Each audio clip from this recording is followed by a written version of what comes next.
I think a couple things that came to mind. And Jerome Nelson pointed this out to me. We were talking, and I thought this was awesome. You are never as good as you think you are, and never as bad. And you think about that. That's a lesson for a lifetime. You're never as good as you think you are. You're never as bad. And no matter how we play, Jerome would point out who we play.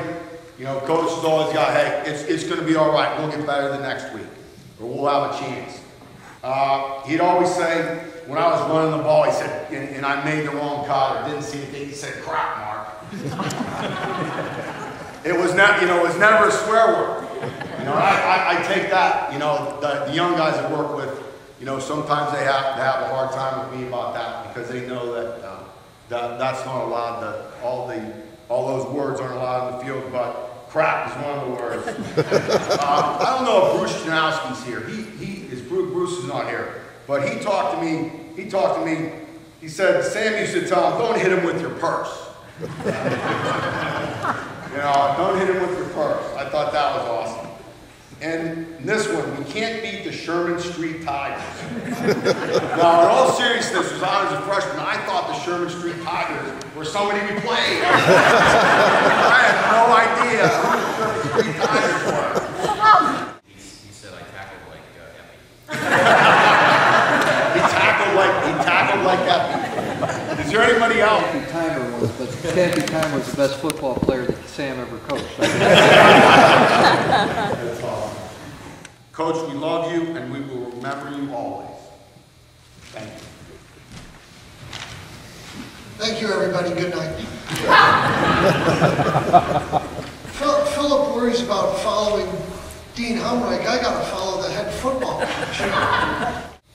Sam Thomas Timer was born in Scranton, Pennsylvania on December 22nd, 1926, the son of Lawrence and Kenneth Timer.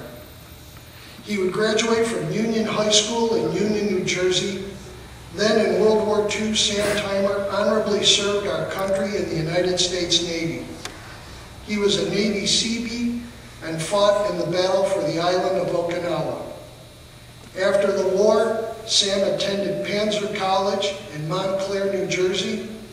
It was there that Ethel Joyce Pazwolski captured his heart, and they were married on November 20th, 1948. Sam Timer would receive his degree from Montclair State College in 1953 and his master's degree from Calvin Coolidge College in 1961. Coach Timer began his football coaching career at North Plainfield High School in New Jersey. In 1957, North Plainfield was an undefeated state champion, and Coach Timer was named Coach of the Year for the state of New Jersey.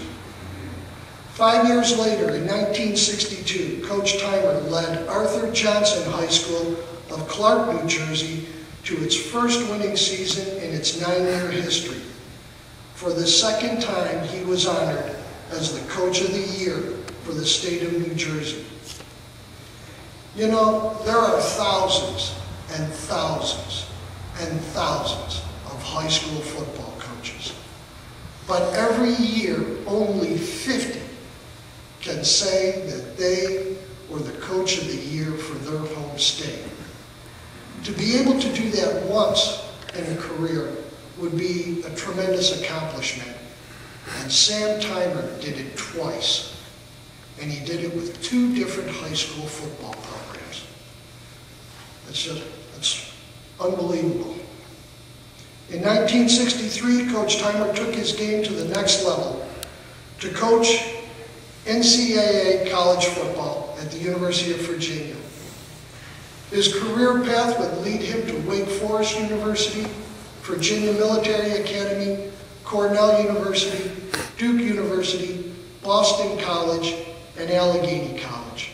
And the first thing that struck me was how much he looked like Paul Newman. Outside Edwards, and they got their heads shaved. And Larry Dietz has this big thing of Copenhagen under his lip. I didn't even know what Copenhagen was, you know. You got this thing that was under his lip, and Bobby looks like Genghis Khan. I did not want to get out of the car. I did not want to get out of the car. But I did. I did get out of the car, and I persevered, and about 2.5, 3 weeks later, I'm standing on the sideline at Case Western Reserve in Cleveland, Ohio, and I'm wearing the uniform of the Allegheny Gators, and my name's on the roster, and it was one of the proudest days of my life to think that I am going to play college football.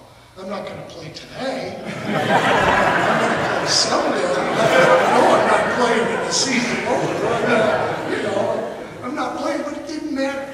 I was wearing the uniform that my older brother had worn. I had on that gold Notre Dame style football helmet, and I was so excited. And Coach Timer called us in together right before the kickoff, and he would say this just about before every game.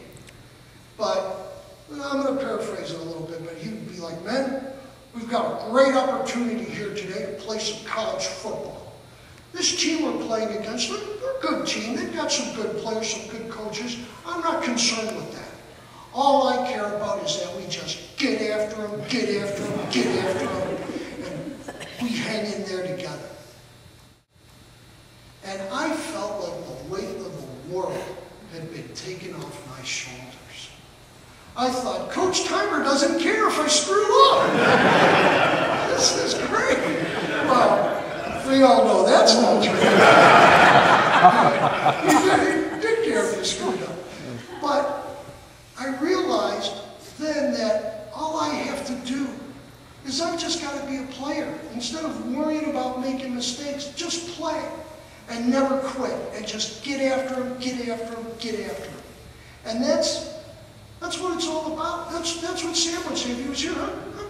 Crap, Ricky, there's no shortcuts to victory or mumbo jumbo secret. You just got to get after them. And it is. Nothing in the world can take the place of persistence. I know I speak for everyone gathered here today and for thousands more who were unable to attend this ceremony when I say that you and your family have our sincere blessings, and that you will be in our thoughts and prayers now and forever. God bless Sam Timer.